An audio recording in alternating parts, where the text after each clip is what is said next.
First, I'd like to thank everyone for taking the time out of your day to join us this evening. So my name is Tharuni. I'm an incoming PhD student at the University of Waterloo, and I'm part of the Recent Engineering Alumni Council. So today I'm very honored and excited to be the moderator for today's panel discussion on salary negotiation. And we're hosting panelists with a very diverse backgrounds and experiences, but each have their own personal and professional advice that they can provide us on salary negotiation. And they have a wide range of expertise from academia to private consulting. And before we introduce the speakers, I'd like to take a moment to acknowledge the traditional territory upon which we live and work on at the University of Waterloo, because it's a very important step towards reconciliation. So the University of Waterloo acknowledges that much of our work takes place on the traditional territory of the neutral Anishinaabe and Haudenosaunee people. Our main campus is situated on the Haldimand Track, and the land is granted to the Six Nations that includes 6 miles on each side of the Grand River. And also a couple housekeeping items. Today's session is being recorded and you will be able to access it on YouTube in the alumni playlist, and we'll provide a link for everyone at the end of the session. And if you have any questions, please submit your questions in the chat. We'll be monitoring the chat and we'll have some breaks in between for you to ask your questions. But yeah, without further ado, let's meet our panelists. So we have 3 panel speakers for today's session. First, I'll introduce them all and then let them have the floor to provide some more details about themselves. So first we have Emily Powers, who is a 1989 graduate from Waterloo's Chemical Engineering Department, and she is the Group Vice President of Human Resources and Responsible Care at Chemtrade Logistics. And then we have Dr. Bruce MacVicar. Dr. MacVicar is a 1996 graduate from the University of Guelph from the Water Resources Engineering program. And he's currently an associate prof in the Civil and Environmental Department at Waterloo, and he's also the Director of Environmental Engineering. And Nick Mostowich is a 2016 graduate from Systems Design Engineering, and he is currently the Principal Software Engineer at Altina. So we'll start with Emily for your introductions, and then we'll move on to Bruce and then Nick. Hi, everybody. As mentioned, I graduated from Waterloo and ChemEng in 1989, which feels like a lifetime ago because it kind of was. I joined DuPont as my first job out of university at their nylon plant in Kingston as a project engineer. Then I started my MBA about a year after I started working. Worked at it part-time at Queen's University in Kingston. And at DuPont, I progressed through other roles, including process engineer. I was a production supervisor, worked on rotating 12-hour shifts as my introduction into management. From there, because of the union exposure and the management stuff, I got into labor relations, eventually went into a role as an HR manager there, transferred to Whitby, ran a small business, had P&L responsibilities before I went to be a plant manager in Sarnia, and it was a dual role, both plant manager and business director for the polymers business. After that, I left DuPont.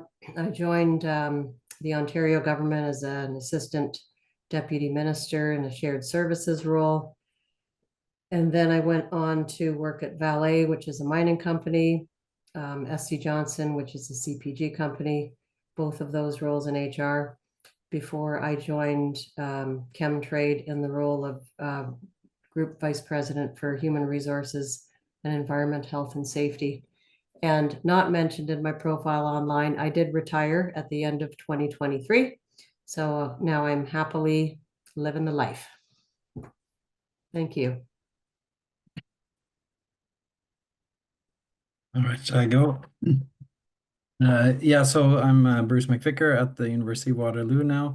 So as Tharuni mentioned, I was at Guelph in 96, and then from there went straight to a master's at UBC.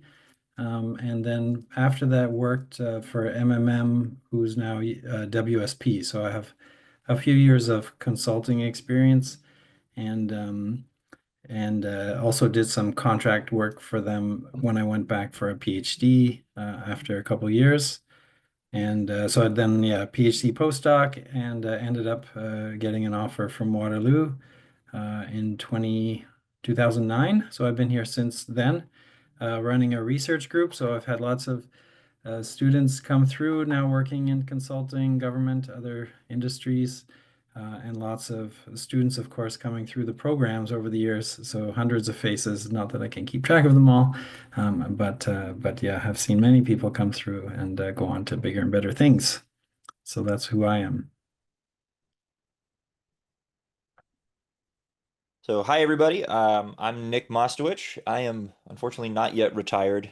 I am a 2016 systems design engineering graduate. I was recruited out of Waterloo to join a hedge fund in the US called Bridgewater Associates as a software engineer and designer. I spent 5 years there in the research technology and account management systems. And after that, I sort of joined the startup world. Now I am at a company called Altana, which when I joined 2.5 years ago was a $50 million company, and we were lucky enough to join the unicorn club of billion-dollar companies this past year. So I've been involved in engineering hiring and coming up with interviewing processes, figuring out role specs, all the way up and down sort of everything from being a new grad myself through to hiring lots of engineers in the past few years. So I'm hoping to have some insights into how that all works kind of behind the scenes. Awesome. Thank you very much for giving a very detailed introduction. So let's start with the foundational aspect of career planning, which is very important for early career engineers. And whether we're in industry or academia, we need to assess our worth and understand how we can negotiate holistically. Because for us, compensation isn't just an income, it means that it's a long-term career satisfaction and it lets us grow. So to open our discussion, I would like to ask the panelists, how can engineers accurately evaluate their market worth and assess the full value of a compensation package, which includes benefits, work-life balance, and professional development opportunities? Emily, would you like to start? Sure. So I'll take a crack at talking about the assessment aspect of things. So one thing I want to emphasize is when you go for a job interview, you're assessing the company as much as they're assessing you. And don't ever forget that, because you want to make sure that wherever you go, it's a good fit. And it also, like, you have some power in these decisions. You might not always feel like it if the market's soft or whatever, but you do. So that's one thing I want people to think about. And when you think about, the total package, there's both monetary and non-monetary considerations. So when you go into the interview, that's usually a good time to start assessing the non-monetary. And by that, I mean, if stuff like professional development is important to you, at the end of the interview, they always ask if you have any questions. Always have questions, by the way, but also have relevant ones for you. So if, again, personal development's important to you, I would say something like, I'm very interested in this particular role. You want to emphasize that because you don't want people to think that you're just thinking about what's my next move. So emphasize, I'm very interested in this particular role, and I'm very interested in this company and possibly staying with you longer term. Could you tell me about what kind of professional development, training and development, or future progression opportunities would be available here? And let them tell you. Work-life balance. Now, I'm just going to tell you my points of view on these things after doing interviews for many years, and I have my biases as you have yours, but this is a bias. If your work-life balance is important to you, my point of view would be, don't ask about it in your first interview.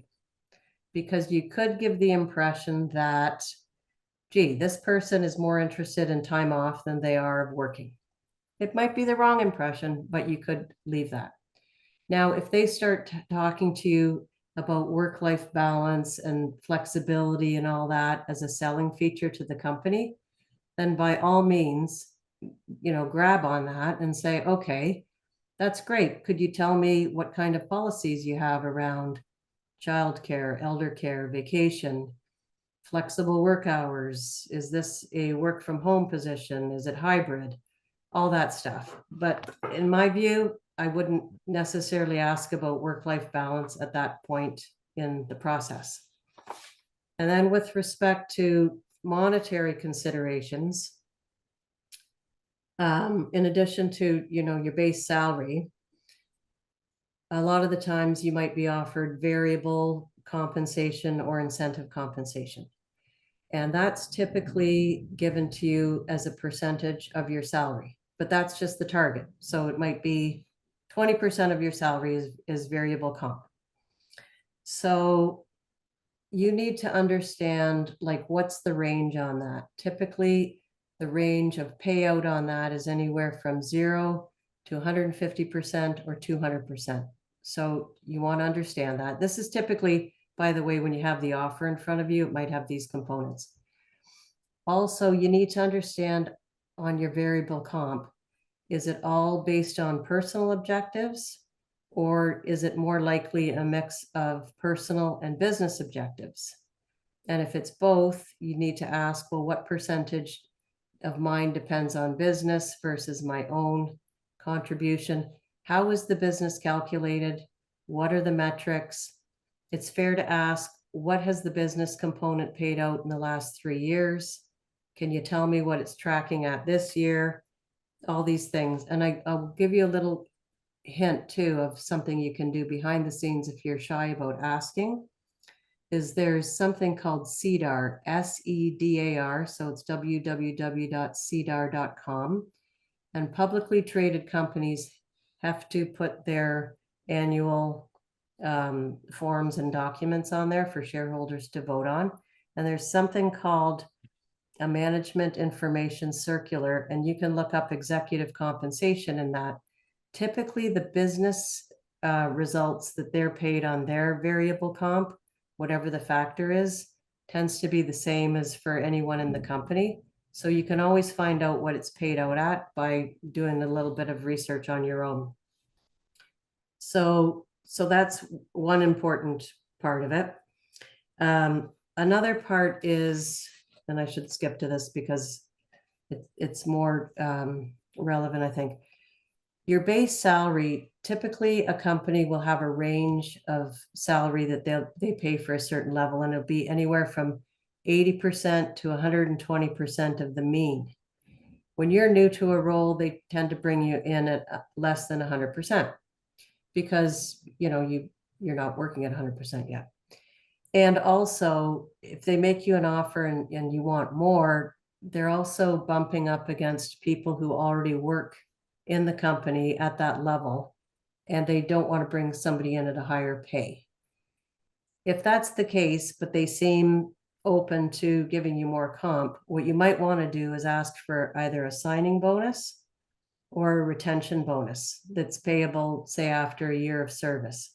That gets you the base salary that you were looking for, not in the base salary format, but it also allows them to bring you in at a little bit more money without bumping up and having pay equity issues with current employees.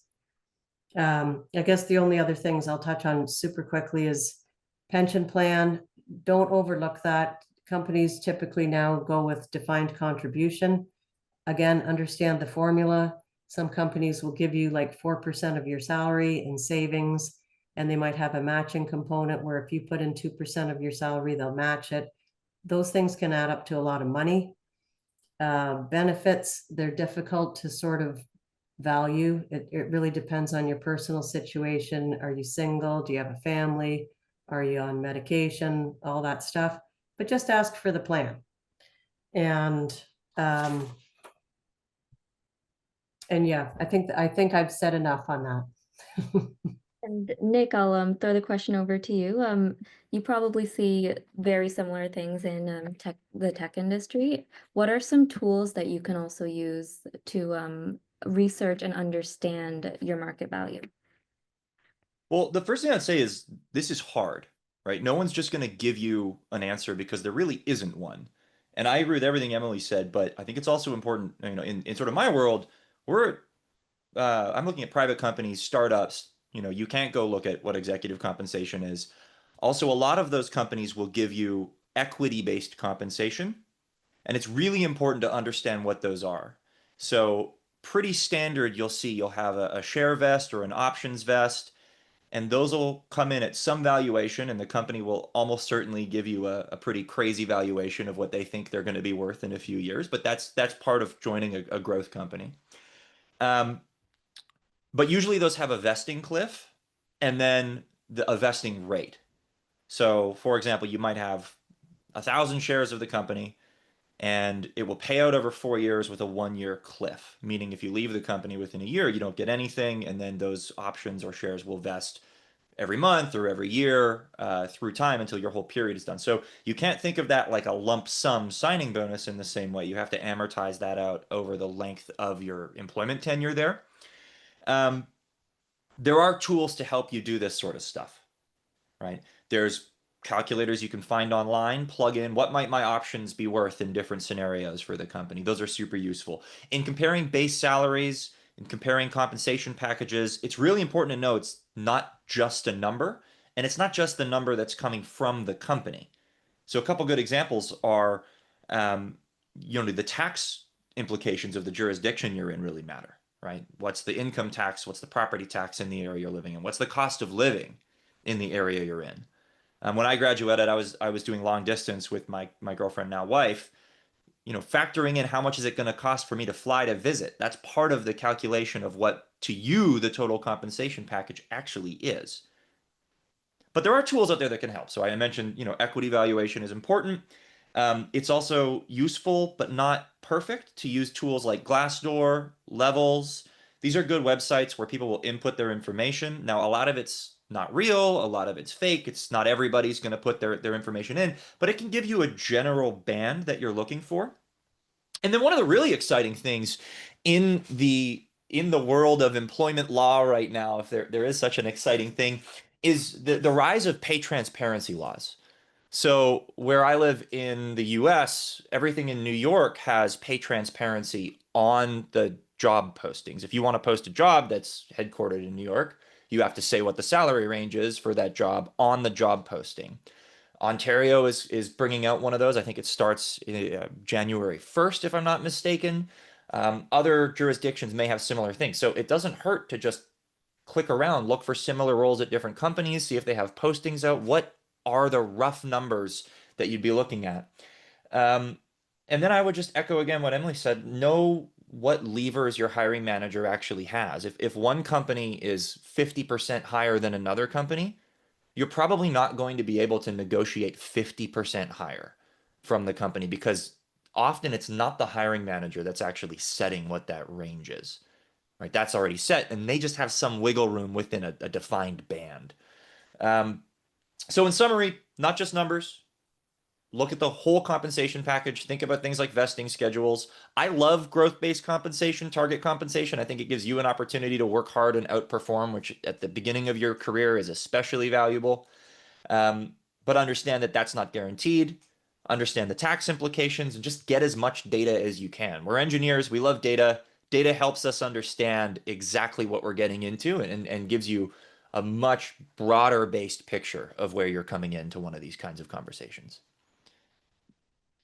Awesome. And now I'll ask Bruce to chime in about how the private sector and how does market value assessments and negotiating fair compensation packages in academia differ from the private sector? Yeah, so it's great to hear everybody talking. The panel is very diverse, as we said. So people have had very different experiences. So Nick's world, I think, does not look like the world that I was working in as a consulting engineer, and likely not the world that Emily was working in. more in industry. So as a consultant, I graduated with a master's degree and went into consulting. Um, Consulting in many ways is a bit more transparent, I feel like, because you are being charged out at a certain rate. So when you go in there, you will generally know what you're being charged out at. Um, and companies like to keep your rate low because it makes them more competitive to getting projects.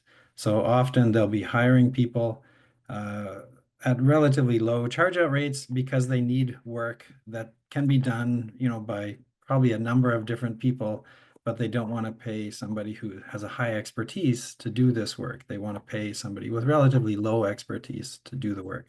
So there's like, the point I'm getting is that academia is really about increasing your expertise level. So if you graduate with an engineering degree, you can do a wide range of careers, and most people develop their expertise through their workplaces. But if you go back to school with a master's or a PhD, you're graduating hopefully with a more targeted expertise. And so now if you're looking for a work, you want to be paid for that expertise. So the trick in when you're transitioning from academia back into either consulting or some other private industry is you want to make sure that your expertise is valued and that the place you're going, Emily talked about fit. And I think it's even more important for people coming out of a graduate degree is that they need to find the right fit so that the work that they're being asked to do is something that they are trained to do, and so they have a particular expertise. So that gives you a lot more control of the situation. You can essentially, not that you can dictate, but you can ask for more, a higher rate because you can be charged out at a higher rate. So that's one thing to pay attention to with consulting in particular.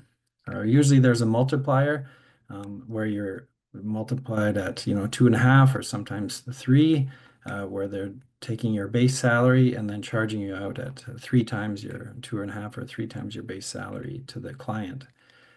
So that yeah. So I think I'll stop there for now, but I'm sure lots of other points will come up as we go through this. We do have a couple of questions in the Q&A box, so I can start off with Fallon's question. If your recruiter requested a salary range at your interview and you provided a range and you also excelled in your interviews, how should you invoke a new desired salary?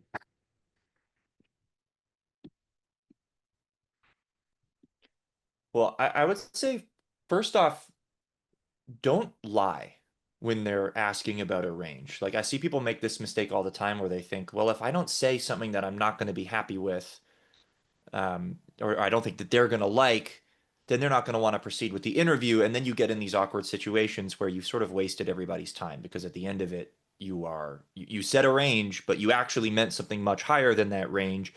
It's very difficult when you quoted something to a recruiter to go back and say, well, I actually think I did really, really well, so you should put me higher. Um, Moreover, remember, the hiring manager probably doesn't even have a lot of leverage on that. So they're not going to necessarily be able to bump the band rate or whatever. They have a specific target they're looking at. And that's often just sort of what they're playing in. Now, at a very early stage company, that can be different, right? If you're looking at a 5-person startup versus a 1,000-person publicly traded company, there can be other ranges here, but those companies also just don't have a lot of cash on hand. So um, it's pretty difficult to renegotiate. It never really hurts to ask the question. I often see people when they get to an offer stage also be very afraid to even broach the subject of if there's negotiating potential there. If a company gave you an offer and you don't come back with something ridiculous, like I want 50% more money, but you say, hey, I'm looking at the comparables on a few websites, I've asked a couple friends, and really I'm looking for, 5-10% more. If they take that as a sign that they want to retract their offer or don't want to work with you, you probably don't want to work with that company. But I would say when recruiters are asking that question at the start, my experience is that it's usually to figure out, are your expectations in line with the bands that they've already set for those roles? So switching after that becomes pretty difficult. Yeah, I tend to agree, and I think you can lose credibility. So when you're initially asked, give a wider range if you are uncertain. Some people look at their current salary and they go, you know what, for it to be worth my while to start all over, I'll have zero reputation with this new company. I've built a great reputation with the one I'm at. All of these things, it takes a lot of energy to start new roles. I've started a lot of them. I'm telling you, it takes energy. Build that into, look at your current pay and go, how much more do I want to take this on, and give a reasonable number, because as Nick said, that's absolutely why they're asking. If they have a role that goes for, 100,000 plus or minus 20%, and you go, well, take 150,000, that's what I'm looking for. They go, oh, okay, well, thanks very much. You had an interesting resume, but I'm sorry, you're too rich for us. So be honest from the get-go. Now, I agree with the Nick. I guess if you want to take a risk and you go, now I'm thinking a little more, I guess you could say,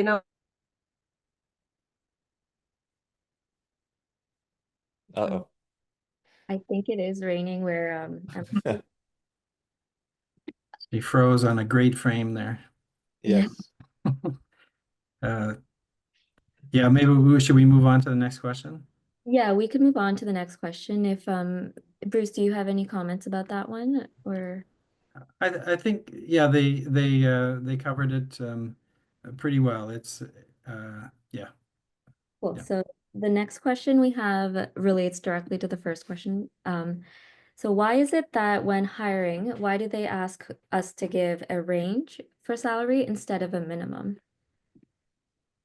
So I think there's a couple of reasons. The simplest one is that's just usually how salaries are actually calculated on the back end, right? So if you have engineering level one, that's not just a raw number. The HR department, the CFO of a company, they come together and they say, well, we looked at the industry and like this is roughly the range we'd be willing to pay for that. So when you are asked for a range, usually what they're doing is they're diffing the two ranges. They're seeing how much overlap is there. Could we squeeze this person in? If the low end of their expectations is the absolute top end of our expectations, maybe there is a fit there. Is there enough growth potential in the role for them to thrive? Do we have enough headroom for them? These are the kinds of questions you want to ask. And then the other reason is it's, I'll just come back to this. It's not just a number. So when you ask a range and then you get to an offer stage, and if you're comparing two companies, I live in the US. Health insurance is a huge thing here, right? So the quoted salary might be significantly lower with one company, but if the health package is a lot better and you're at a stage in your life where, maybe you're planning for kids or you have dependents or you have some medical conditions you need, like these sorts of things really matter. So the range is just a gauge and it helps them understand what range you're looking at. And you should expect that answer is, if you answer 80 to 100, you are willing to take a job at 80 if it's the perfect job with the best benefits package, it's great work-life balance, all this stuff comes into play. I'll say, I know this is a salary negotiation panel. I have taken pay cuts in my career to move to a company that has a much better overall package, either in equity growth side or the role's really cool or I really like who I'm working with. So that's why the ranges matter. Asking just a minimum is not usually going to get you a great answer as a recruiter because it doesn't really tell you sort of how they're valuing the whole compensation package as a whole. Does that make sense? Yeah, that makes sense. And just to add on to the first and second question, Nick, you might be able to answer, or Emily.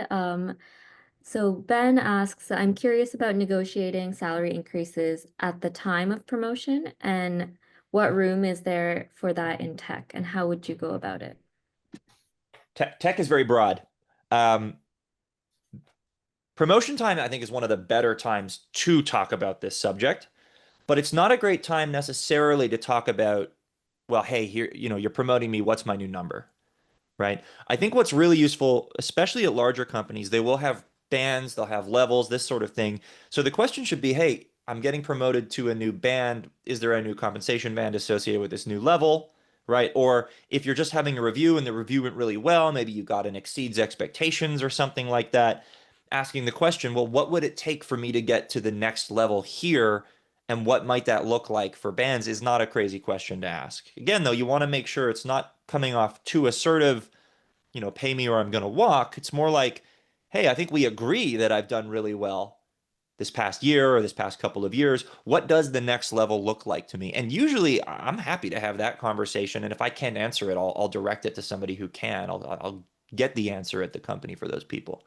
Now, at small companies that don't have these established levels, that's much more difficult. Often those are much more personal conversations. If you're at a 5-person company or just working directly with the CEO, um, in those situations, it becomes more difficult because you have to worry about things like cash burn in a tech company, especially if they're not profit making, right? Um, so it's not as simple, but I would say promotion time is the best time to ask about what general growth looks like in this role and map that to compensation. Yeah, and I'm sorry, I had a power outage and got knocked off and now I'm back. So what was the question on promotions? Yeah, so the question was, is negotiating salary increases at the time of promotion suitable, and how would you go about that? Yeah, so what I would say is so typically I'll just talk through the scenario. There's a job posting, maybe you're in a big company, you apply, you go through the process as other people do, you get offered the job.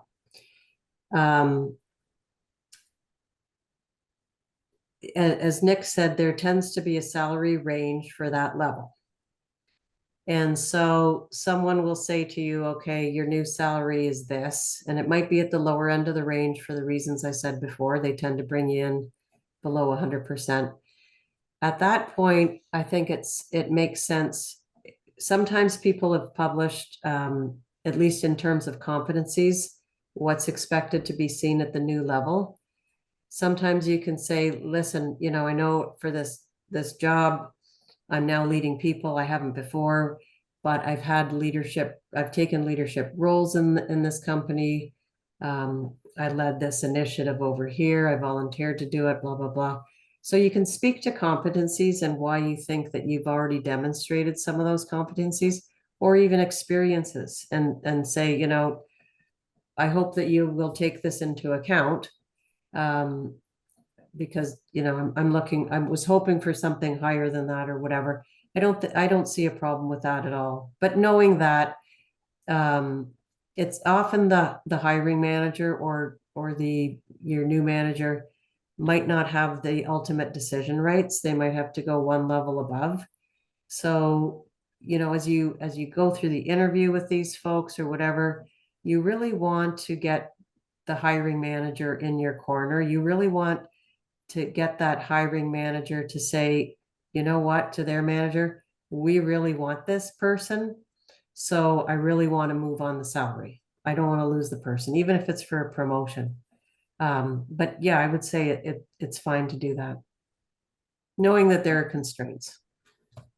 The one thing I was going to add, not necessarily for tech, but generally when you're renegotiating, you have some more information than when you start. When you start, of course, you're going in relatively blind. You may take a lower salary because you want the job.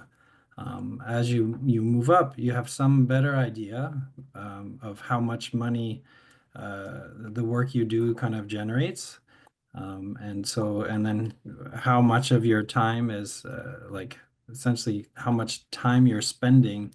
Again, thinking of consulting, there are charge out rates, but there's also your billable hours that get actually billed to the client. And so that money then gets returned to the company. So when you renegotiate, you've seen, over some time, how many hours are you actually billing? Are you somebody that's billing 35, plus hours a week, or are you having trouble making 20 or 25, right? So kind of what value you're generating for the company. If you're performing well, I think it's a perfect chance to say, I know I know I'm helping you guys. I'm bringing in a lot of value to this company, and so you do have more knowledge, right? You have more information. Actually, I also wanted to ask if you have any tips and tricks for negotiating salary in academia versus industry or like consulting. How does that differ?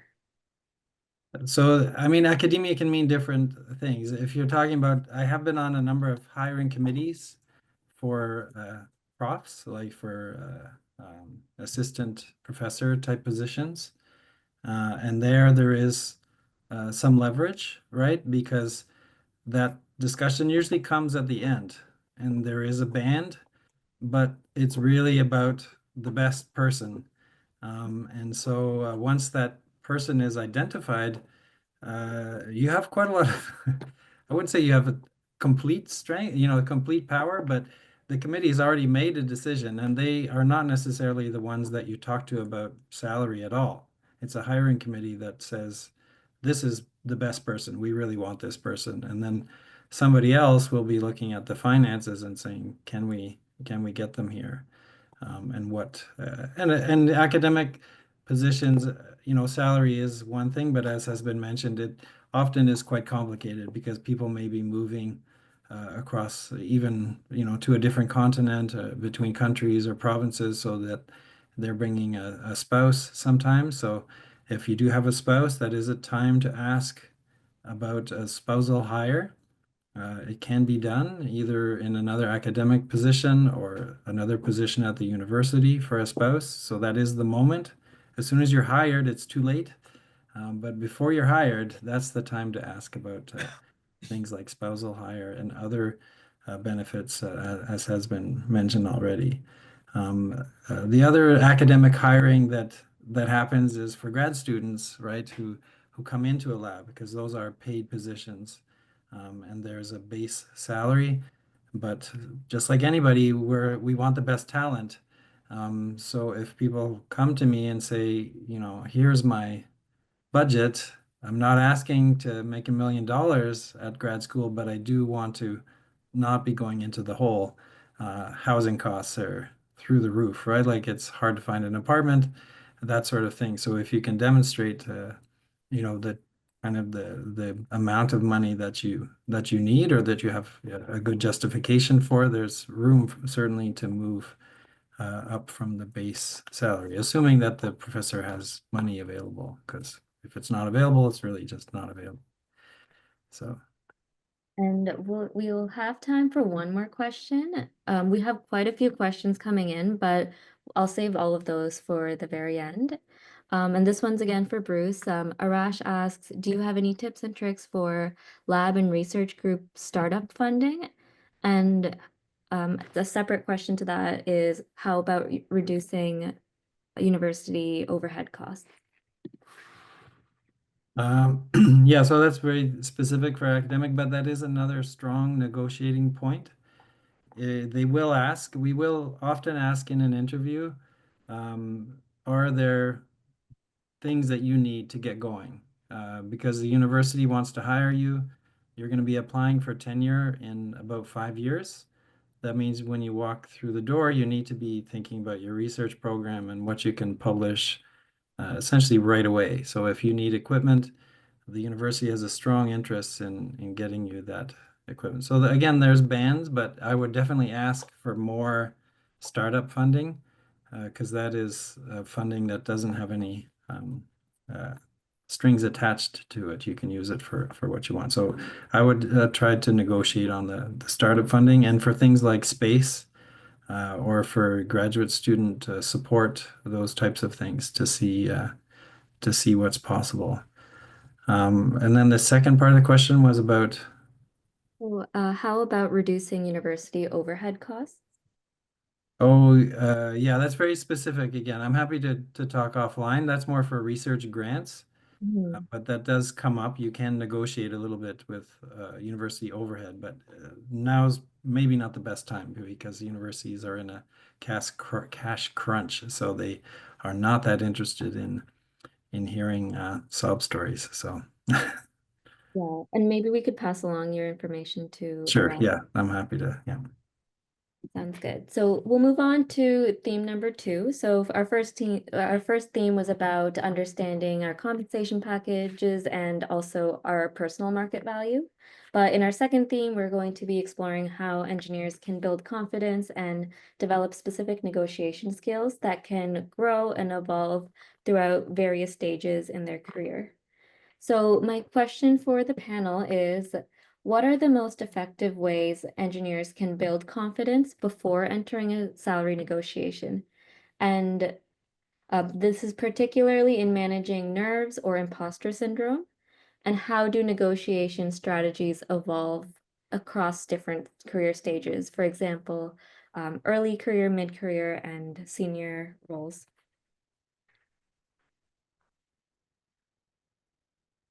Nick, do you want to start on this? Yeah, I can start. So I'll sort of echo what I said before. This is hard, right? You're not alone if you think this is hard. Um, People prep for interviews like crazy, especially in software. I've seen people take actual courses, buy textbooks, do hours and hours of preparation. But you tend not to see people spend as much time preparing for when they know there's going to be a salary conversation at their current job or at the end of an interview process. And I think that's a mistake, right? Like, why would you do all this work to go through, find a company you really like, ace the interview, you know everything about it, you're sure it's a good fit, but you haven't done any research into what this role's actually like, what you might be looking at other companies, what their benefits packages are like. And I'll echo something Bruce said. He said it's specific to academia, but I think it's true in general. A lot of these things you can't negotiate once you've signed the offer. Once you've signed a contract to start, certain things will change. Your base salary is one of the easier ones to change through time, but things like what's their remote flexibility policy? What's their pension plan like? What's their health insurance plan like if you're in the US? Like, these are not easy things to change once you've started a job. So prep, prep, prep, and do more prep is my advice. Know as much as you can about the valuations from those resources I mentioned before. Look at similar job postings. Um, for your first job, it's a little bit it's a little bit easier in some sense because there's no bias built up with your company before. Emily brought up a really good point of like there's an activation energy. You know, it's like the kinetic for static friction to move to another job entirely. Especially if you're moving cities, you're moving your family, this sort of thing happens, right? But get as much data as you can, understand as much as you can what what a realistic range of expectations is, and then try to go into those both with an open mind but with a target. The worst thing you can do is walk into a conversation with somebody about salary with no idea of what you're hoping to see, no idea of what you think you're worth, and then you're just sort of flummoxed in the moment. You've got no idea how to respond. Um, you might say, "Oh, thank you very much for the raise," and then you walk out of that going, "Wait a second, that raise was half of what I know my friend got." Which brings me to my last point. People don't like talking about money. I understand why. It's rude, but we're in a community right here of engineering graduates who are all in the same boat. It's not crazy to ask your friends if they're doing similar things. Hey, what are you looking at in this company? Do you think this is a good offer? How should I think about this? So, if you're comfortable doing that, I think there's nothing wrong with doing that. Otherwise, the best thing you could do is prepare as much as possible. And I had sort of similar thoughts, but around the whole process. So typically when you're working for a company, just to take a step back, the whole sort of performance and merit increase process is you set your objectives at the beginning of the year. You might have a mid-year review, a final year review, and then out of that comes your merit increase. It's typically not negotiated. It's based on your review. So the time to set yourself up for a good salary increase is at your performance review meeting. And that will also help with nerves and imposter syndrome. Because once you get on paper how awesome you are, you feel it. So put time into your review. I've seen so many people skim over it and then they're not happy with their increase. And it's like, I can only rate you on what you've told me you've done. And this might come as a surprise to people, but managers don't know everything you've done in every detail. They have a team of people, they have their own objectives, they have their own crises going on in the company. They know what you're doing, but they don't know the details. And it's up to you to tell them. Don't write a book. People hate getting novels when they're expecting to read a performance review because we don't have time to read novels. But for each objective, provide enough details that you can set yourself up for a good rating and therefore a good salary increase. So I'm just going to give a quick example. Say one of your objectives was to complete a project on time and on budget, plus or minus 10%. And you did that. And so you write a one-liner on that objective. Yep, I brought this project in on time and on budget. Well, okay, you met the objective. That's clearly a meets. That's all I can. But if you go on to say, this was particularly significant because of the following challenges that I had to overcome, it puts some meat on the bones, and you can actually say, and therefore I think I exceeded that expectation because that was not a simple thing to meet. So you're setting you're actually negotiating more your performance rating than your salary increase. And then generally there is a grid. So depending on your performance rating, where you are in the salary band, you're going to get a range of increases. So if you're meets expectations and you're at whatever percent of the salary, you might get from 2 to 4%. So that's why you want to be on that grid with the higher range. So you want to try to get and exceeds because it's kind of spat out at that point.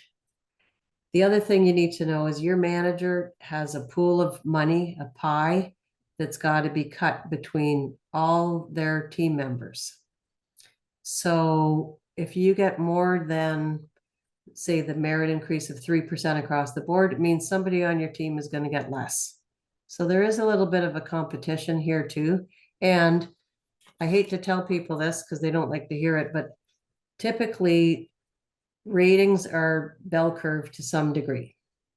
So in general, people will expect that 80% of your folks are going to be a meets, or maybe 70, 20% or exceeds, 10% or needs improvement. You can't do too much outside of that range. And typically a level above your manager will have something called a calibration meeting to make sure that Emily and Nick and Bruce are all rating people relatively in the same way. So in other words, Nick isn't a super easy marker and Emily's super whatever. It brings some calibration to it. So I guess what I would say is, in my world, it's often rare that you're negotiating your annual increase unless you don't like what was spat out. But where you're building your confidence and proving yourself is in your performance review, and you're trying to optimize your rating, which is going to optimize your annual increase. Can I add one thing to that? And also set you up for promotional opportunities down the road. Yeah, I just want to add one thing to that because I think Emily touched on something that's super, super important to understand. A lot of times when you hear a number, you're past the point where you can negotiate because that number, like she said, comes from a formula. And if you accept that to be true, which it is, approaching your performance review either as something to get done really quickly, I'm going to throw it into ChatGPT or Gemini and see what gets spat out and just paste that in, or I'm going to half-ass the meeting is not a good idea. Nor is it a good idea to walk into that meeting expecting it to be adversarial. You're not negotiating with your hiring manager. You're not trying to convince them you're more valuable than somebody else. You're trying to get them on your side.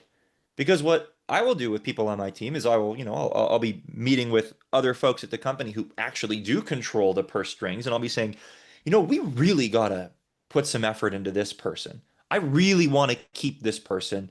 Is there any room we have? Right?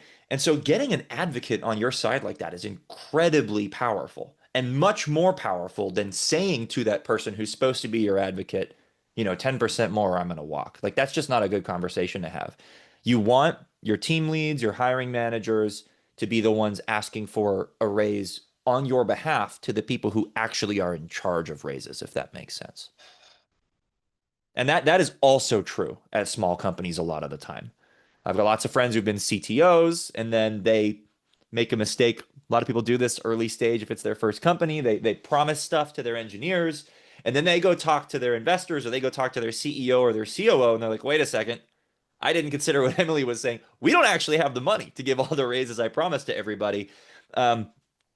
But at least having the CTO on your side, if they have to make a tough choice, you want them to be advocating for you. So don't make that an adversarial conversation.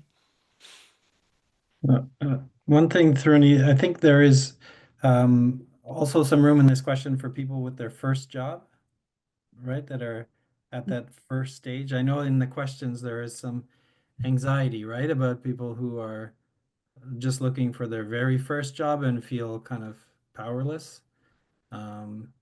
So I don't know if we can address that completely, but there's one I'm reading here just about it's hard to get a job right now. How might we go about negotiating a salary without jeopardizing our chances at getting hired? And I think, I think what we're all saying is that the hiring is a little bit separate from the salary discussion. That you want to get hired first and then you talk salary and hopefully your ranges are compatible. But it is a little bit separate in my mind that you really need to convince people that you're the best candidate and then it's much easier. And if if you find you're up against a brick wall and that you can't do the job for the salary that they're giving you, then for sure you don't have to take it, right? But still you want to get through that first stage.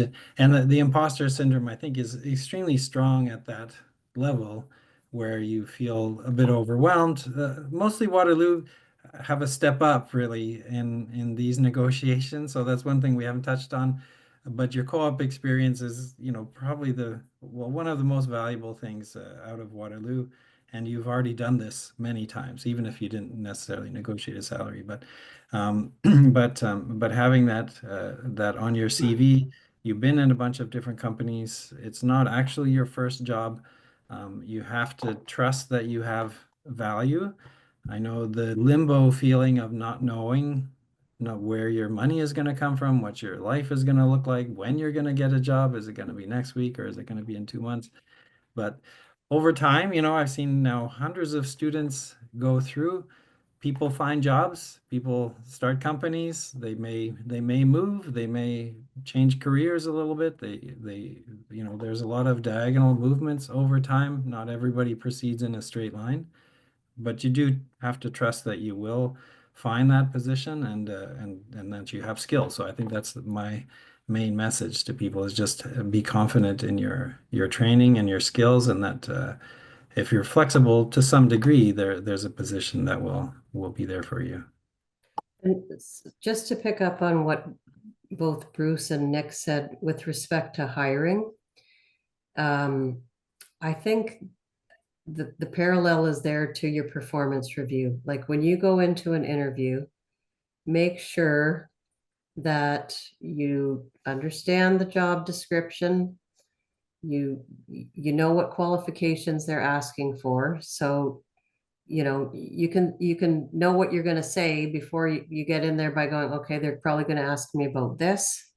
I have an example for that. I have an example for that. Go on to the company's webpage. learn as much as you can about the company. When you're asked to ask questions at the end, have questions. If they're bragging on their website about sustainability or this or that, ask them about it. Why do you think you're in the top quartile for safety? Whatever it is. Because as Nick said about your own manager, you want that hiring manager to leave the room and go, oh my God, I have found the perfect candidate for this job.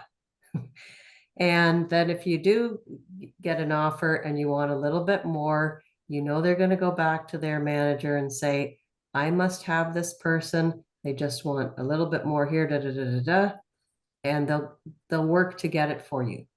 And I can give an example of that where a director who worked for me asked me, do you want to pop into this interview and meet this man that I'm interviewing for this manager? And I said, yeah, sure, I'll do that. I went in, spent some time with him. I got back to my office and I texted her and I said, get him. And when we made him an offer, we made him a good offer because I thought this is the perfect guy for this job. She agreed. I think he came back and asked for a little more. And it was like, you know what? We can't afford to lose this guy. Get him. And that's sort of, I know it's easier said than done, perhaps, but that's what you really want to do in your interview is create that kind of thing. And again, prepare. Yeah, I would say one thing that I've seen recently is situation where somebody comes in and you got to remember the interview, you're assessing the company, they're assessing your fit for the role, but your real goal is to turn everyone you talk to in that interview into an advocate for you. You want them talking in their stand-up meetings about how great this candidate was or trying to like just be on your side as much as possible. I've seen situations where, maybe we are interviewing someone for a senior software engineering role, and we come out of the interview going, this person was awesome, but I'm a little worried the compensation's not going to be there, or they have a really great job right now. We're asking them to move. You know what? Let's see if they can go up a level. And that's not uncommon. It's very uncommon in your first job, but when you're moving jobs to jobs, changing levels isn't crazy. And so that's something you will see sometimes. Like people, if they're sort of on the bubble from one role to the next, if you get the advocates in the interview, even if there's an open role for a senior software engineer, maybe we put them in as a staff software engineer, right? This happens all the time. So get everybody on your side. That's great advice. We do have a couple questions from the Q&A tab. And the first one I'll direct towards Bruce. So if you are coming in as an early career professional and you have few leveraging points, how would you advise this individual how could they negotiate with the hiring manager or the hiring committee? Well, I think it's important to know that companies still need entry-level employees. And they need oftentimes many more of them than they need senior managers. So, say you're just coming in, you're willing to work hard, you have a good education, you've done co-op, you have, as I said, you have value, right? So you should be confident that these levers are valuable to the company and that they're looking for people like yourselves to fulfill a role. Not everybody can be the manager, right? And so they're looking for people to come in that will do the work, that will be smart, right? The most important thing is often your ability to learn at the beginning, your willingness to learn. So any demonstration that you have in terms of things that you've done that maybe just set you apart a little bit, like things like design teams. I know when I'm hiring, I love students that have done design teams or students that have taken on some sort of leadership role, anything, right? Whether, you don't have a big dramatic CV yet, but you were on the university volleyball team, right? That's like a demonstration of perseverance and skill. It's not, you're not going to be playing volleyball for your job probably, but the ability to work as a team and the value of qualities of individuals, of their work ethic, their perseverance, those types of things are extremely sought after, I would say, and they're rarer than you think. So if you can demonstrate that you have them, people will want you. So that's all. That's what I would say. And that sort of segues into our next theme, where we'll talk about some of the challenges that engineers encounter during salary negotiations and how we can navigate those situations. So how can and like the students and recent grads, how can they prepare and respond to pushback or unfavorable offers? And Emily, would you like to start?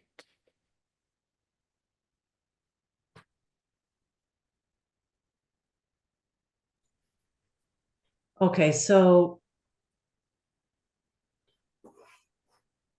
pushing, okay, I see where you are. Yeah, so some sort of obstacles that you could see in an offer that I thought about was, again, if your salary, the offer on your salary isn't quite what you want it to be, you can, or there's a salary range for each thing. So if you want to position yourself to the best of your ability, you really have to make sure that people understand your experience. If you know what the competencies are that they're looking for in the role, be able to articulate how you met them, and how you've demonstrated some of the experiences they might be looking for. Earlier, I talked about salary compression and how with pay equity, people are hesitant to bring you in at a higher pay, maybe than that's been working there for a while. You can get around that by asking for, say, a signing bonus or multi-year retention bonuses, that bring your salary up without it being folded into your salary, and therefore you don't get merit increases on it. And again, I don't want to beat a dead horse, but we talked about the fact that you're hiring or your new manager generally needs approval for compensation. You're not talking to the person that's ultimately the decision maker. So you really want to make it easy for who you're talking to make the case to whomever they need to offer you more. As Nick said, make them an advocate, but make it easy for them, right? Give them everything that they need, that builds confidence that you're the right person for the role, and or you deserve more money than what you're getting. That's what I would say about that. I would add, people think about companies as these like nameless, faceless things, and no offense meant to any of the other panelists, but people especially think this about HR departments. Um, Understanding how they work is important. Like, what is something like a 9-box strategy for how you grade people? When she's talking about grading on a curve, like what does that actually look like? Find these things out. You can Google them. Like how do companies, put yourselves in the mind of a company and you're coming up with a compensation strategy or a review strategy. How does that work? And then the other thing I would say is like everything I'm trying to say here is framework level. I'm hoping to give people some direct advice when applicable, but the truth is economies change through time, right? I graduated in 2016. There's basically never been a hotter time to be a software engineer graduate out of the University of Waterloo. It's not the same time now. Um, that doesn't mean the opportunities aren't there, right? People are still hiring. My company's still hiring. Lots of other companies are still hiring. None of that has changed. Um, so, like what Bruce said, know your worth. Know that you are going to come in and do good work for the company, and that's why they're paying you. It's not a service. And then don't expect things to just happen, right? If you're not an advocate for yourself in the performance review, if you're not an advocate for yourself in the interview, if you're not trying to convince those people that they have no choice but to hire you because you're the best candidate they've ever seen, things aren't just going to work. There was a time, This is especially common in banking, where your promotion would be based on just how long you were at a company. And almost nobody does that anymore, right? Because it doesn't make sense. If you've been at the company for 2 years, but you're better than somebody that's been there for 10 years, why should you promote the person just because they've been there for 10 years? Similarly, I hear this advice all the time, and it used to be very true, which is the best way to get a raise is to switch companies. And there are elements to that which are true, especially if you're bumping up into those internal bands that you just can't really work around, right? They're not going to give one engineer, call it a level 2 engineer, 30% more than all the other level 2 engineers. That's just not fair. In some jurisdictions, it can actually be illegal. But companies know this. So when you're coming up with hiring strategies, when you're coming up with promotion strategies, when you're coming up with those levels, you would be shocked how much HR departments are spending trying to figure out if the amount that they're paying is actually fair and competitive in the whole package. So know that just because you're early in your career or just because it's hard to get a job, the compensation should still be a well thought out thing from the company. If you're getting any signals that it's really not, especially at those smaller companies, not publicly traded companies, that can be a pretty big warning sign that you might not want to, do business with this company or not. Um, so don't expect things to just happen. Make sure you're your own advocate. Know that it is challenging, legitimately is challenging, but it's also challenging for employers because they're trying to hire people. They're not some faceless thing that's just plugging a resume into a machine. There's people on the other sides of all of these things. And understanding a little bit of how HR departments actually work, I think, is super, super valuable. Bruce, can you comment on how it's like, what are some of the challenges that you face when interviewing grad students or when you're moving through jobs in academia? Um, So yeah, it's hard to hire, I find. You're looking for I talked about qualities of individuals. Often I'm hiring a bit for skills, but I'm more often hiring for qualities where people are likely to succeed. Because in academia, you have to be self-motivated. So I'm not interested in hiring people that need a lot of supervision or that are not self-motivated, that are not curious about their work. So if I have to, it's just not going to work, right? I can't do that where I'm not standing there walking up and down the aisles with the whip in my hands, right? And I don't think most workplaces are like that.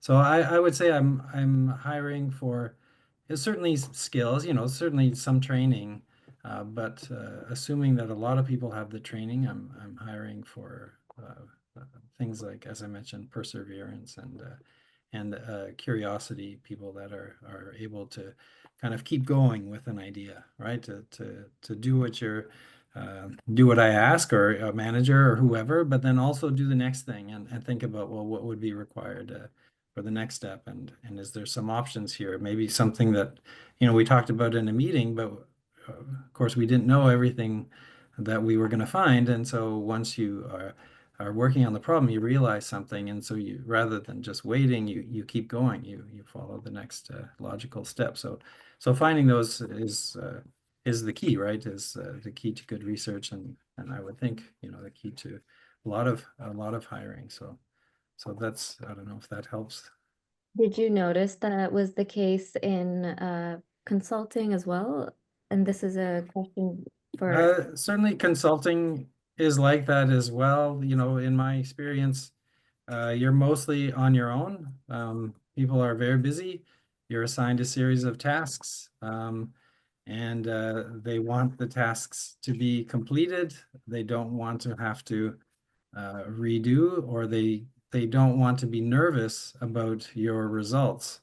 So you need to do the work, but also show so clearly how you did it and give them confidence that they can plunk that report down somewhere and include your results, without fear that, if they start looking in those spreadsheets, they're actually going to find you haven't done things properly, right? So So independence and independence of thought is such an important characteristic. Yeah. So Yeah, I would say, one of the dirty secrets about the tech industry hiring, I think, is that we broadly don't expect new college grads to be super productive for 6 months to a year. So what you're looking for is the growth potential. Is how much is this person going to be aligned? How quick are they going to learn?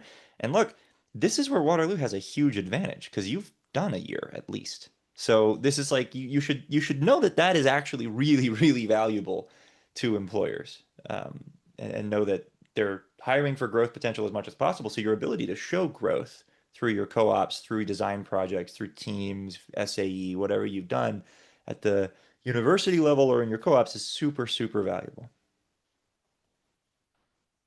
Awesome. I think there are quite a few. Oh, Uh, one thing I wanted to comment, it was related to what Emily said about reading the ad.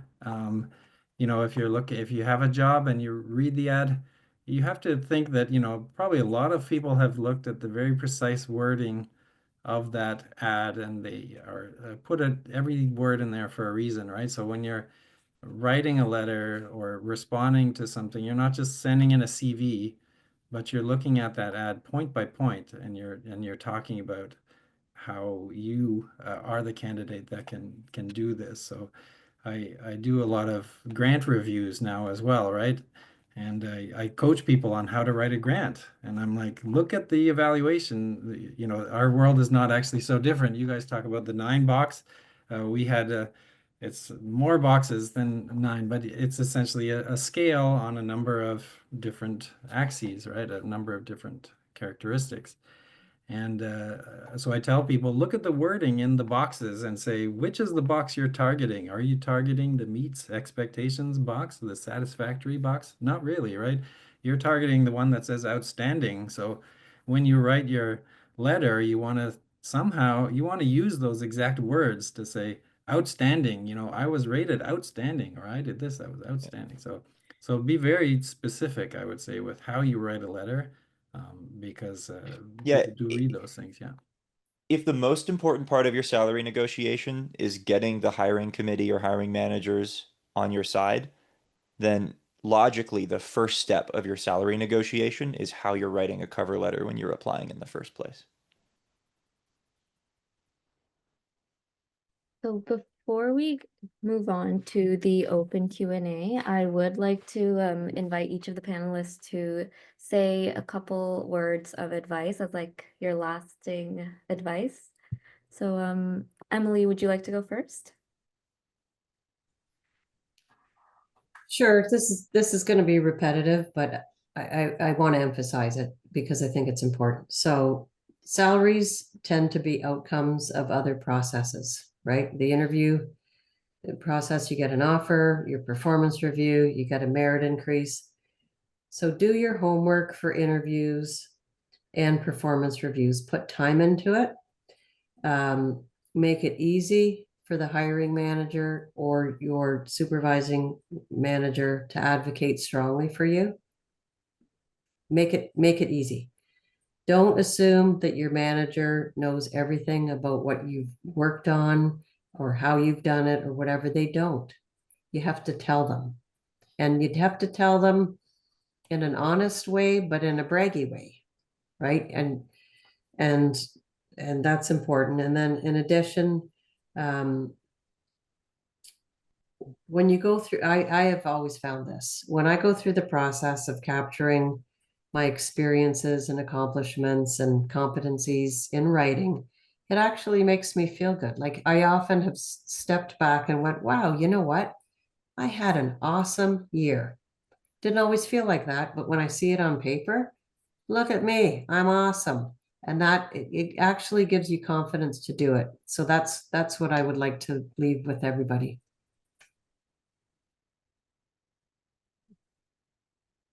Nick, would you like to go next? Sure. I'm not going to repeat everything I've said, but I would double click on it's not just a number. Think about everything. get everybody on your side so they're negotiating for you. You're not doing the negotiation. And by the time you hear a number, it's probably too late to make significant changes to that number. And then the last thing I would say is this is really hard. Engineers in particular, you might be able to do, matrix multiplication or ODEs by hand, but struggle to write down what your accomplishments are in a way that like a promotion panel or somebody's going to be able to consume. And at the risk of being a stereotypical AI startup guy, this is where AI tooling can really help. Like if you're really struggling to figure out how do I take the thing that I care about this company and put it in a cover letter? How do I take the accomplishments I've made and try to make those sound more interesting or put what really matters there? You don't let ChatGPT or Gemini write those things for you, but there's no harm in plugging in what you're about to write and seeing what kind of feedback you get, seeing if it can help you. There are tools like this you can also use. I've asked my wife to review these more than a few times, ask people for help on this. You don't need to do it all by yourself. Writing cover letters, writing promotion packets, writing your end of year review, self-reflection type stuff really, really matters. So if you would spend a ton of time doing your homework to get a good grade in a class, or you would spend a ton of time prepping for interviews to get the job in the first place, spend time on those other more intangible soft skill things, and those will pay the biggest dividends.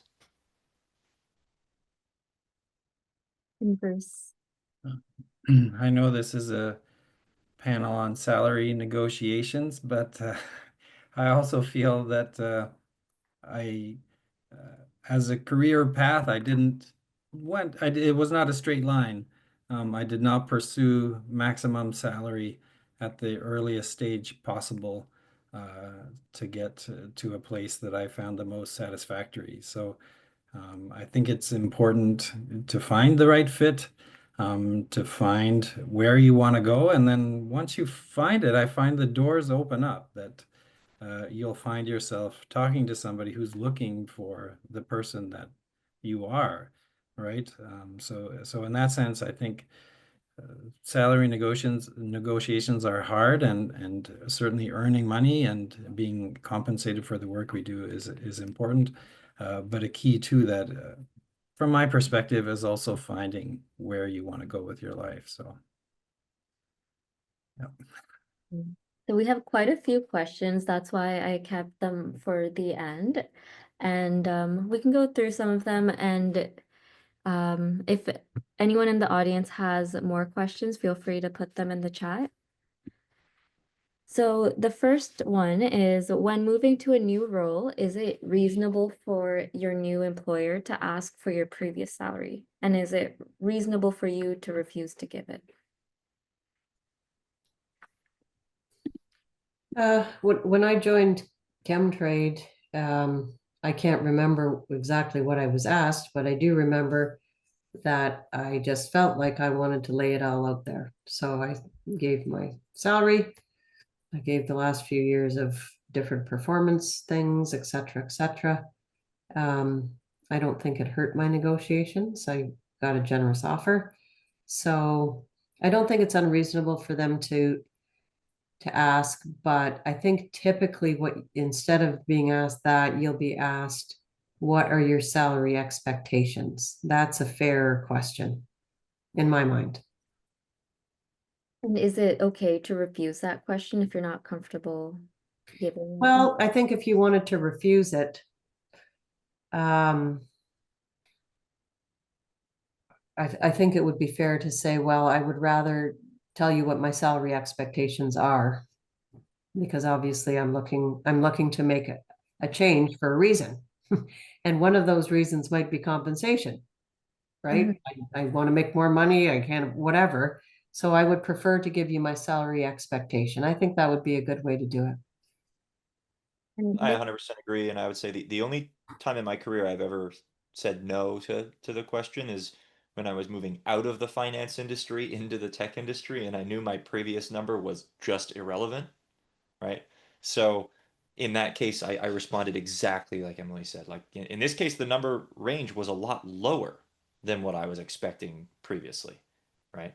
But answering the question of, actually, I'd rather say what my expected range is, or my acceptable range is, immediately starts the conversation in a good way, instead of the employer going like, oh, we could probably get this person for cheap, or, oh, this person's going to be way too expensive.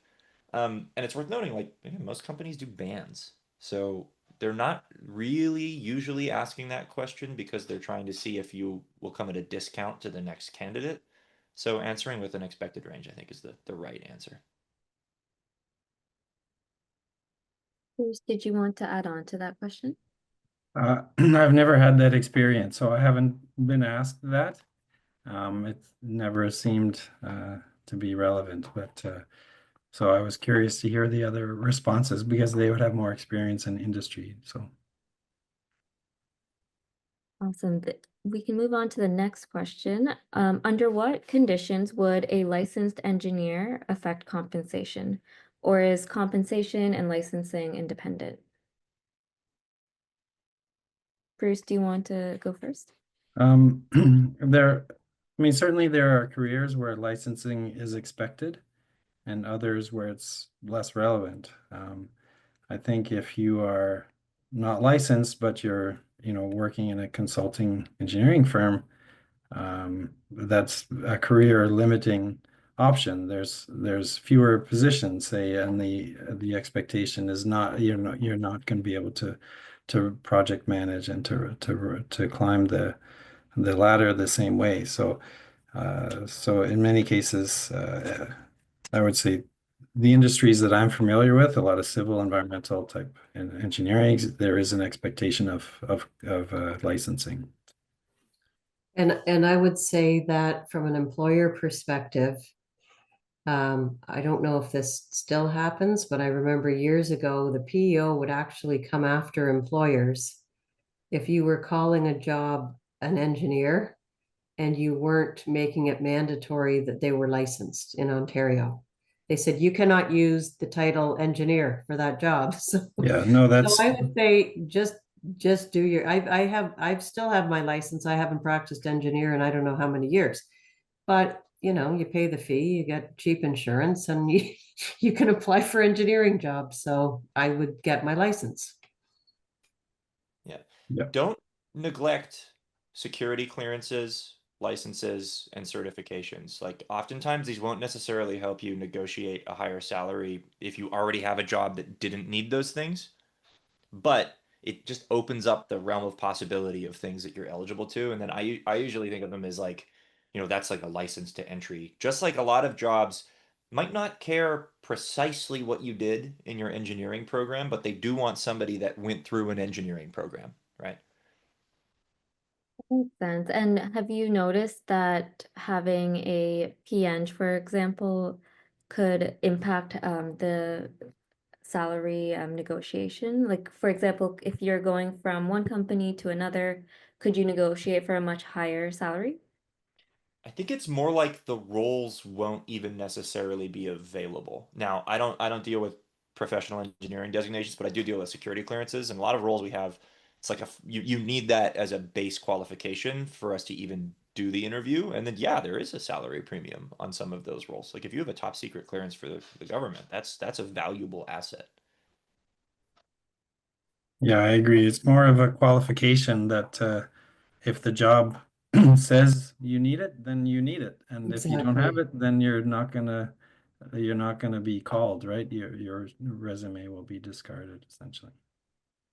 And I guess the question was more, so going from an EIT to a PN, can you see a drastic difference in salary? For sure, the salaries have, at the early part of your career, you are hoping for a significant increase. A lot of engineering companies try to keep the entry salary pretty low, pretty try to minimize that, but there is potential as you prove your worth. And one of those things is taking on more senior roles. So PEng is important. You won't likely be running your own projects right away, but that's the first step, say, and then as you take on, some smaller projects, maybe right away you can run some smaller projects yourself. Then for sure your salary is commensurate with that. And this question's for Nick. How do you negotiate a better salary when getting promoted to a higher level in the same role? And this person says, in software, typically the promotion decision and the salary decision is announced in the same performance meeting. Yeah, I think we've touched on this a little bit. Like, I don't think you really negotiate in that meeting, if I'm honest. Like the negotiation needs to have happened before then. And you want the person who is telling you your new number to have been advocating the whole time to get you the best number they can. And I will say, like, this is the most difficult part of being in the private sector, in my view, is like at a certain time you may have to make the decision in your career. Look, I don't think the next role is right for me in terms of the compensation I want. And that's when you have to start looking. Now, I wouldn't jump to that right away, right? You want to have the conversation early, you want to have it informally, you want to know kind of roughly what it would take to get to the next level. But if you get to the next level and it's not what you were hoping for, it's not what you were looking for, you can have the conversation. It's going to be a challenging conversation. Um, and know that you want to start this as early as possible. Yeah, and I would say in any of these situations, like just always be honest. So don't call somebody's bluff and say, gee, I'm very disappointed in the increase associated with this promotion. I expected a lot more, and I don't know if I'm going to take it. Even if you know you're going to take it, like you just have to be honest. If you're truly disappointed, say you're truly disappointed and say, I'll accept it, whatever. But don't lie in those situations or call somebody's bluff. It never goes well. And another thing I would say, even though it's peripheral to the question, is one thing I've never responded to is when a manager would come to me and say, oh, we better give Nick some more money. He came to me and he's got an offer with another company. We got to match it. And I always go, no counter offers. And not to be stubborn, but I've never seen them work out. You make the counter offer today and you make Nick happy for today, but you think about it, he's gone through an application process, multiple interviews, probably lined up reference checks, got the offer. At that point, he's got more than one foot out the door. Even if you give him a successful counter offer, you're just prolonging the agony. He's got a taste for the outside world. He's going to be gone. Let him go and get somebody in the role who wants to be there. So in my view, never do that. If you're truly thinking that you're going to leave and it's because of compensation, sit down with your manager and say, listen, I love it here. I love the work. I'm happy, da, da, da. But the one thing that I'm not happy about is my compensation. And I really want to talk to you about it. And can we set up a meeting a week from now, whatever time you need? And what do you want me to bring to that meeting to have the discussion? What do you want me to provide? And give the manager time to get their head around, okay, they're going to, in the meantime, they'll look at your salary, they'll look at your colleagues, they'll go, gee, yeah, there is something a little off here. You are low or you're not or whatever.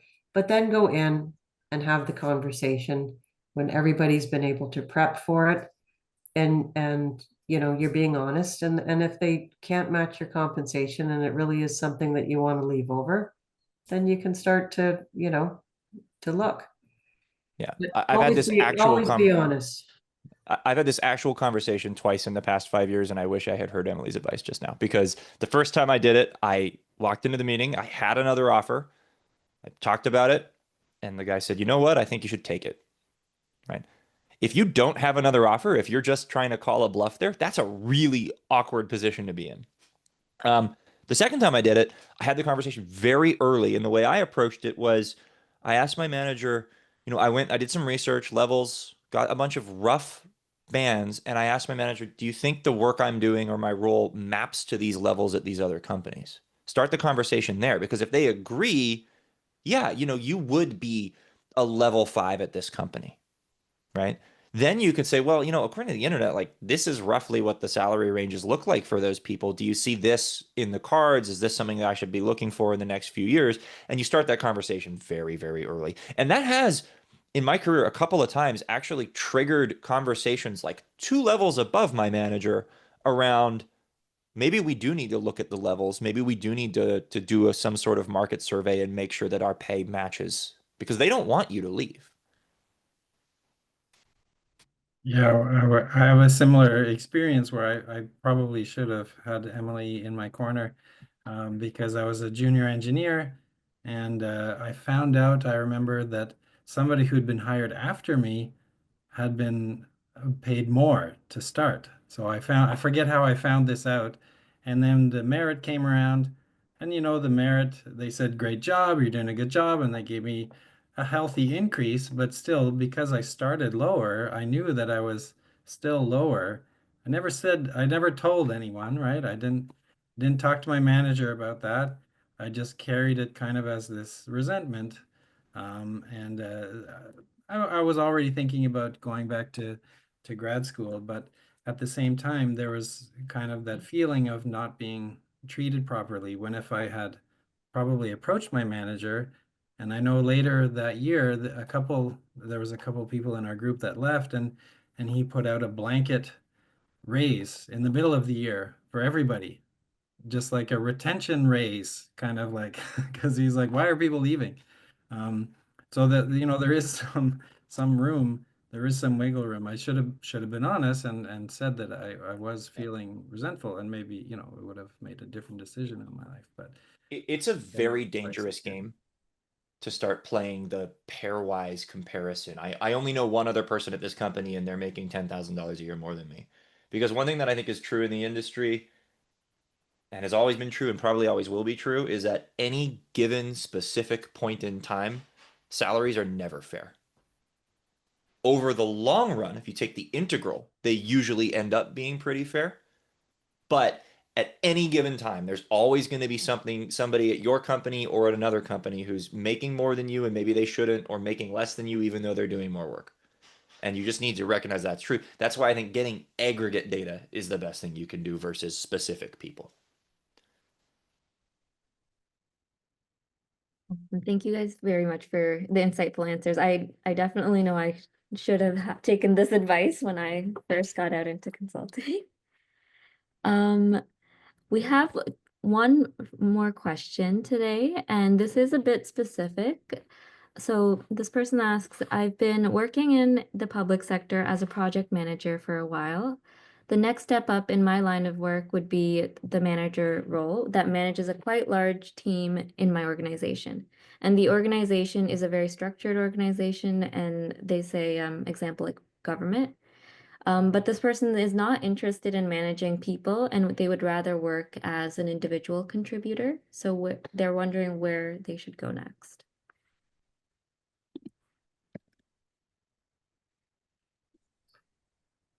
Ooh, that's a little hard maybe to, although I worked for the OPS for a couple of years and my recollection was there were always lots and lots of job opportunities. I think when I worked there were like 60,000 employees, I think. So I think there's job postings, and I guess what I would suggest you do is think about your skills and what skills are transferable. So I don't know if you're in the Ministry of Finance, say being an analyst,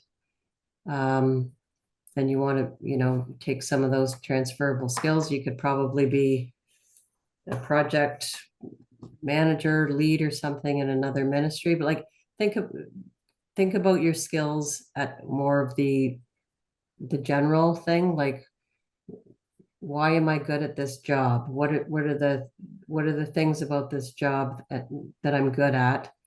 And then transpose those to a different role and apply to it and say, I have very strong analytical skills, even though this is a different use of them or whatever.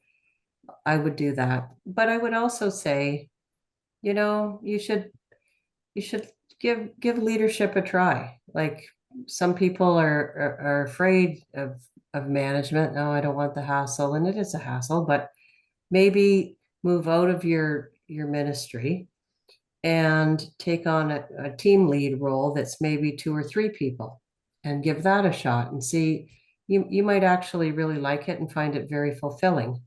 So maybe it's the jump to the number of people that you're finding unappealing or intimidating, and find a leadership role that's a smaller step. Give it a shot. If you don't like it, you can always go back. And I shouldn't say back as though it's a step back. I don't mean it that way, but you can return to being an individual contributor. Yeah. I want to say two things that are sort of polar opposites, and both are true, which is you should look up what the Peter Principle is, which is people usually rise to their level of incompetence. There is nothing worse than an engineering manager who's a bad manager but was a great engineer. You're not in an uncommon situation. And certain industries just kind of work this way. Like if you want to get to that next promotion band, that next compensation band, maybe you do have to start managing, in which case it might be time to look for a different organization to work with. Other organizations don't do that. They have individual contributor tracks and they have management tracks, and you can progress along both. Now, at the same time, 100% +1 to what Emily said. Like, if you haven't tried managing, you won't know that you dislike it. And some of the best managers I've ever worked with were great engineers who didn't think they wanted to do it and tried it for one thing or another. Maybe somebody went out on family leave or whatever it was. And like, wait a second, I'm really good at this. And they end up making their whole career. Yeah, and what Nick said should be emphasized as well. Like, I've worked in organizations where we've had both a professional ladder and a technical, where you could grow in your level through your technical expertise and not having to manage people if that's really what you wanted to do, and specialize. And there's lots of organizations out there that let you do that. I can comment again as an academic, but when you start out as an academic, you think your individual performance is the most important, and your research, you have your ideas of things you want to do. You think that's going to be the most important thing you do.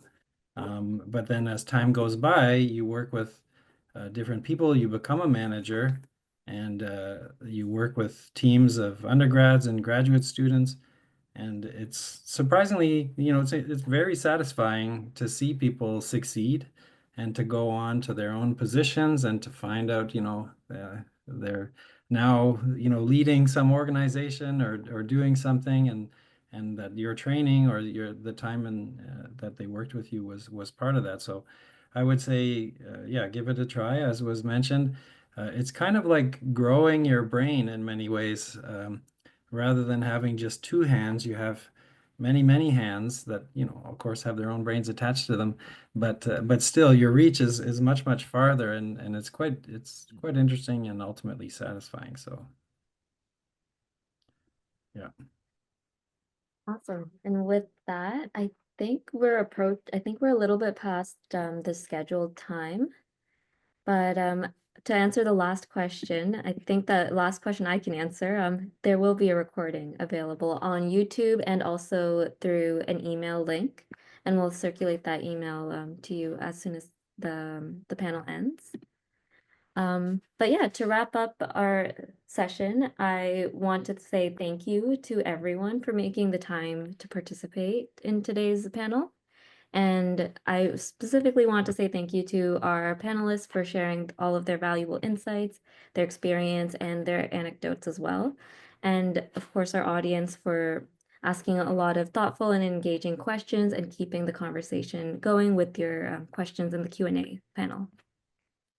And to everyone at REAC, particularly Gosha, thank you so much, because your efforts really made this event a possibility.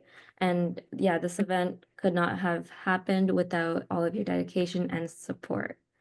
So I wanted to say thank you once again. And if anyone who has missed the panel, the live recording, would they be able to reach out to the panelists? That's one more question from me. Oh, sure. Sure. Yeah. Yeah, sorry, what was the question? If people have missed the live panel, can they reach out to you via email or LinkedIn? Circulate that. Awesome. For sure. Yep, always happy to talk.